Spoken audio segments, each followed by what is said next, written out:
अस्सलाम वालेकुम, मैं हूं दीन इम्तियाज़ और आप देख रहे हैं तख्ती ऑनलाइन। क्या आप जानते हैं कि दुनिया में जो गर्मी फैल रही है उसकी एक बहुत बड़ी वजह खेतों में हल चलाना भी है। जी हाँ, हल चलाना, प्लोइंग या टिलेज बहुत बड़ा इफेक्ट डालती है ग्लोबल वार्मिंग पर। आहिस्ता आहिस्ता हमारी ज़मीन के टेम्परेचर्स को बढ़ा रही है और उसी वजह से आप देख सकते हैं कि ज़मीन पर किस तरीके से ज़लज़ले आ रहे हैं, सैलाब आ रहे हैं, मुख्तलिफ क्लाइमेट चेंजेस आ रही हैं। आपका सवाल होगा कि कैसे हल चलाना, खेतों में हल चलाना ज़मीन के टेम्परेचर को बढ़ा रहा है। तो मैं आपको लेकर चलता हूं एक ऐसी मशीन की तरफ जो कि ज़मीन में कार्बन को स्टोर करती है। ये मशीन आपने देखी होगी, इसका नाम है एक दरख्त, अ ट्री। और इसका काम यह है कि एटमॉस्फेयर में जितनी भी कार्बन डाइऑक्साइड है ये उसको जज़्ब करता है, उसको यूज़ करता है अपनी ग़िज़ा बनाने में, अपना फूड बनाने में, फोटोसिंथेसिस के ज़रिए न्यूट्रिएंट्स हासिल करता है, ग्लूकोज बनाता है और उसके बाद वो सारा का सारा कार्बन अपने स्ट्रक्चर में, अपनी बॉडी में इस्तेमाल करता है। आप किसी भी पौधे का तना देख लें तो समझें कि वो कार्बन से बना हुआ है और इसी तरीके से उसकी रूट्स जो ज़मीन में जा रही हैं वो भी कार्बन से बनी हुई हैं। जब पत्ते ख़िज़ा में ज़मीन पर गिरते हैं, फ्रूट गिरते हैं, सब्जियां गिरती हैं, तो वो भी कार्बन है और आहिस्ता आहिस्ता ज़मीन पर ये गिरते हुए पत्ते डीकम्पोज होना शुरू हो जाते हैं। मैं आपको एक ऐसा दरख्त दिखा रहा हूं जो कि सबसे ज़्यादा कार्बन स्टोर करता है। इसे ओक ट्री कहा जाता है। चेस्टनट ट्री भी एक ऐसा ट्री है जो कि सबसे ज़्यादा कार्बन इस्तेमाल करता है, अपने अंदर स्टोर करता है। लेकिन अगर आप ये सवाल पूछे कि वो कौन सा ऐसा दरख्त है जो बहुत देर तक कार्बन को स्टोर रखता है, तो वो दरख्त है मैंग्रोव, जो कि अमूमन साहली इलाकों पर लगाए जाते हैं और मैं मुकम्मल वीडियो भी बना चुका हूं। दरख्तों का, पौधों का एक इकोसिस्टम होता है। ये इकोसिस्टम ज़मीन के, सॉइल के, मट्टी के इकोसिस्टम से जुड़ा होता है। मैं आपको यहाँ पर एक दरख्त की तस्वीर दिखा रहा हूँ तो आप देख सकते हैं कि इस तरीके से पहले ये फोटोसिंथेसिस के ज़रिए कार्बन डाइऑक्साइड एटमॉस्फेयर से लेता है और उसे अपनी बॉडी में कन्वर्ट करता है और उसके बाद जब ये डिके करता है, इसकी रूट्स डिके करती हैं, इसके तने डिके करते हैं, इसके फ्लावर्स, इसके पत्ते डिके करते हैं, तो फिर वो सारी की सारी चीज़ें डिकम्पोज होती हैं। और वो डिकम्पोज कैसे होती हैं? छोटे छोटे माइक्रोब्स, छोटे छोटे माइक्रोब्स इन चीज़ों को कंज्यूम करते हैं अपनी एनर्जी हासिल करने के लिए। इनपुट्स हैं वो इन माइक्रोब्स के लिए और उनके आउटपुट क्या है? Carbon dioxide. तो वो कार्बन डाइऑक्साइड दोबारा देते हैं जो कि एटमॉस्फेयर में आहिस्ता आहिस्ता चली जाती है और उसके साथ वो हमें ऑर्गेनिक कार्बन देते हैं। तो दो किस्म की चीज़ें हैं जो वो हमें देते हैं। ऑर्गेनिक कार्बन हम इस्तेमाल करते हैं, सॉइल के लिए बहुत अच्छा है, लेकिन कार्बन डाइऑक्साइड वो आहिस्ता आहिस्ता हवा में तहलील कर देते हैं। अगर आप अच्छी मिट्टी की तलाश में हैं, अच्छी सॉइल की तलाश में हैं, तो यकीन कीजिए वो ज़्यादा कार्बन रखती होगी। एक तखमीने के मुताबिक 2 से लेकर 10% सॉइल ऑर्गेनिक मैटर रखती है। ऑर्गेनिक मैटर का मतलब है कार्बन रखती है। ये ऑर्गेनिक मैटर अमूमन कार्बोनेट मिनरल्स की फॉर्म में होता है, लेकिन जो ज़िंदगी मिट्टी के अंदर होती है वो भी कार्बन की एक फॉर्म है। मैं भी कार्बन की एक फॉर्म हूँ और एक अर्थवर्म भी कार्बन की फॉर्म है। तो सॉइल का एक पूरा इकोसिस्टम होता है जो कार्बन बेस्ड इकोसिस्टम है। आप यहाँ पर ये तस्वीर देख सकते हैं। तो ऑर्गेनिक मैटर और फिर ऑर्गेनिक मैटर को कंज्यूम करते हैं प्राइमरी कंज्यूमर्स, बैक्टीरिया है, फंजाई है, आप यहाँ पर उनकी तस्वीर देख सकते हो। और फिर इन्हें कंज्यूम करते हैं सेकेंडरी कंज्यूमर्स, प्रोटोजोआ है, नीमाटोड्स हैं। और फिर हमारे पास प्राइमरी के बाद सेकेंडरी और सेकेंडरी के बाद हमारे पास हाई लेवल कंज्यूमर्स आते हैं, जिनमें आप बर्ड्स को भी देख सकते हैं, आप अर्थवॉर्म्स को भी देख सकते हैं। तो एक अच्छी जो सॉइल है उसमें ये सारी की सारी चीज़ें मौजूद होती हैं, वो एक दूसरे पर इंटरडिपेंडेंट होते हैं, एक फूड वेब होता है। एक चीज़ भी अगर इनमें एक स्टेज भी गायब हो जाए तो वो सॉइल आहिस्ता आहिस्ता डिग्रेड होना शुरू हो जाती है। मसलन अगर आप किसी सॉइल में अर्थवॉर्म्स को ख़त्म कर दें तो आहिस्ता आहिस्ता वो सॉइल डिग्रेड होना शुरू हो जाएगी। और यही काम करता है टिलिंग, हल चलाना। जब हम हल चलाते हैं तो उसके और भी बहुत से नुकसान होते हैं, लेकिन एक नुकसान ये होता है कि वो बायोडाइवर्सिटी को ख़त्म कर देता है। वो बहुत से ऐसे जानदारों को ज़मीन से ख़त्म कर देता है जो कि ज़मीन को ज़रखेज़ बनाने के लिए बहुत ज़रूरी है। एक छोटी सी एग्जांपल मैं आपको यहाँ पर दिखा रहा हूँ कि जब आप खेतों में हल चलाते रहते हैं तो आहिस्ता आहिस्ता आपकी मिट्टी का रंग बदलना शुरू हो जाता है। काली मिट्टी आहिस्ता आहिस्ता हल्के ब्राउन कलर की होना शुरू हो जाती है और उसकी वजह है कि उसमें कार्बन कंटेंट कम होता जा रहा है। तो आप देखें कि आपकी मिट्टी में आपको ऑर्गेनिक्स भी नहीं मिलेंगे, आपको रूट्स नहीं मिलेंगे, आपको झाड़ झंकार नहीं मिलेगी, आपको पत्ते नहीं मिलेंगे, किसी किस्म का कार्बन बेस्ड स्टफ नहीं मिलेगा। जबकि जो हल चलाई हुई मिट्टी है उसमें आपको सिर्फ मिट्टी की कंसंट्रेशन तो नज़र आएगी और किसी किस्म की कंसंट्रेशन नहीं नज़र आएगी। लेकिन कार्बन मिट्टी के साथ करती क्या है, तो मैं आपको बताता हूँ कि कार्बन मिट्टी को एक स्ट्रक्चर देती है। मिट्टी का जो स्ट्रक्चर होता है वो कार्बन की वजह से, अगर कार्बन ज़्यादा है तो मिट्टी का स्ट्रक्चर अच्छा होगा। इसी तरीके से कार्बन पानी को स्टोर करने में बहुत मदद देती है। आप अभी देख चुके हैं कि जो मिट्टी के मैंने आपको सैंपल्स दिखाए उसमें पानी ज़्यादा उस मिट्टी में जज्ब होगा, बफर रहेगा, देर तक रहेगा, जिसमें आपको घास की शाखें नज़र आ रही हैं।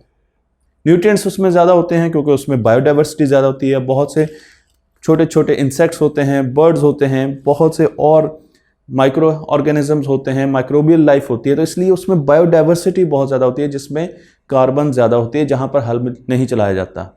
और उसके साथ साथ जब हम हल चलाते हैं तो उसकी वजह से ग्लोबल वार्मिंग होती है, जो कि मैं आपको आगे बताने जा रहा हूँ। तो अगर आपने मिट्टी को कम पानी देना है और ज़्यादा अरसे तक वो पानी उसमें रहे तो उसमें कार्बन कंटेंट ज़्यादा होना चाहिए।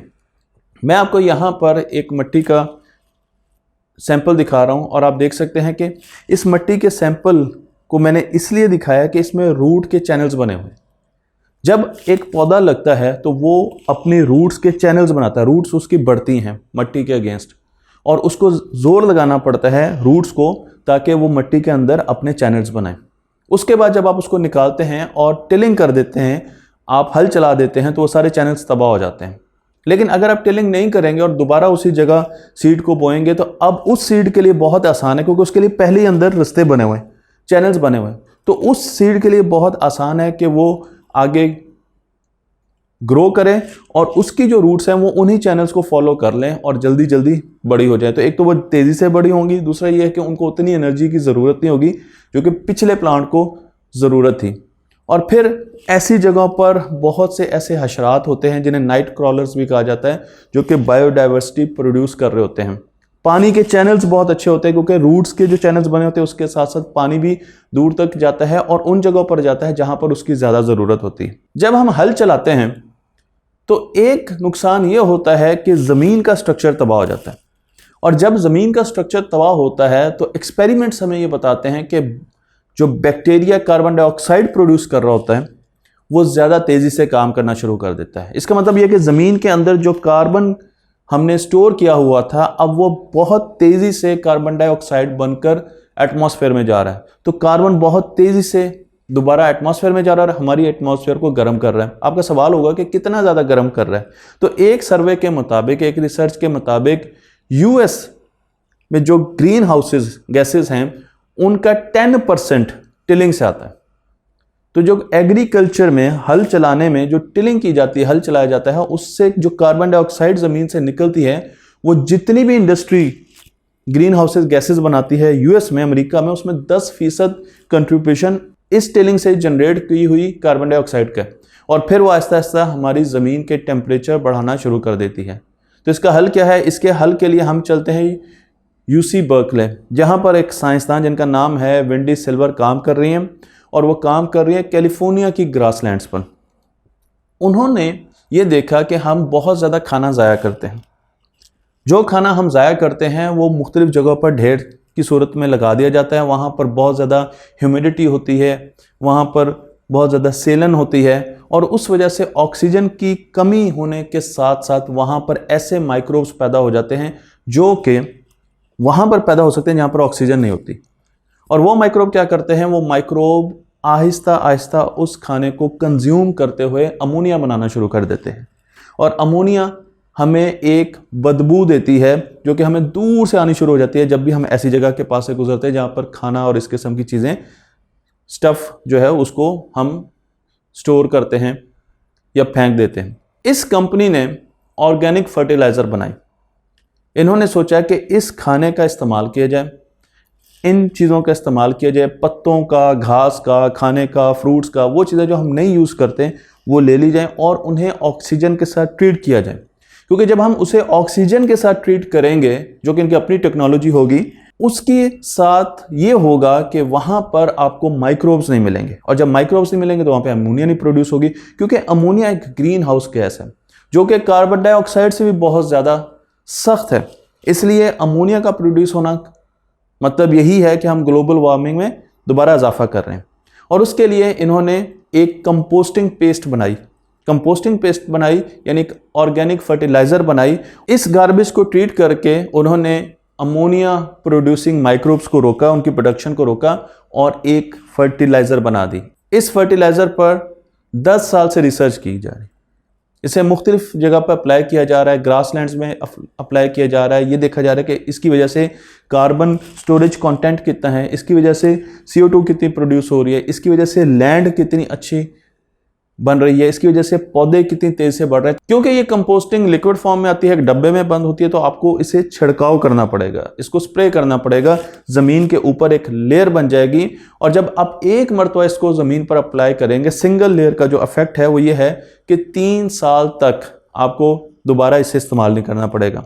और उसके साथ साथ जो प्लांट की ग्रोथ है वो 78% बढ़ जाएगी। ये रिसर्च है मेरीन कार्बन प्रोजेक्ट की, जिसकी वेबसाइट में मैं आपको दिखा रहा हूँ ताकि आप जाकर इसको चेक करें कि क्या ये फैक्ट्स ठीक है। उसके साथ जो कार्बन कंटेंट है सॉइल का वो 37% बढ़ जाता है।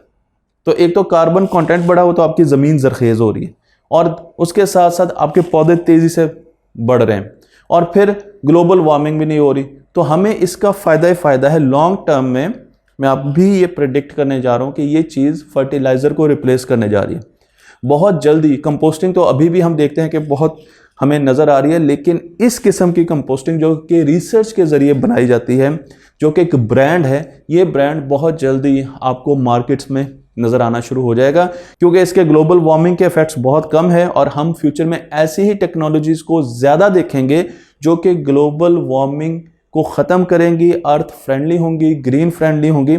और उनमें से एक टेक्नोलॉजी ये है।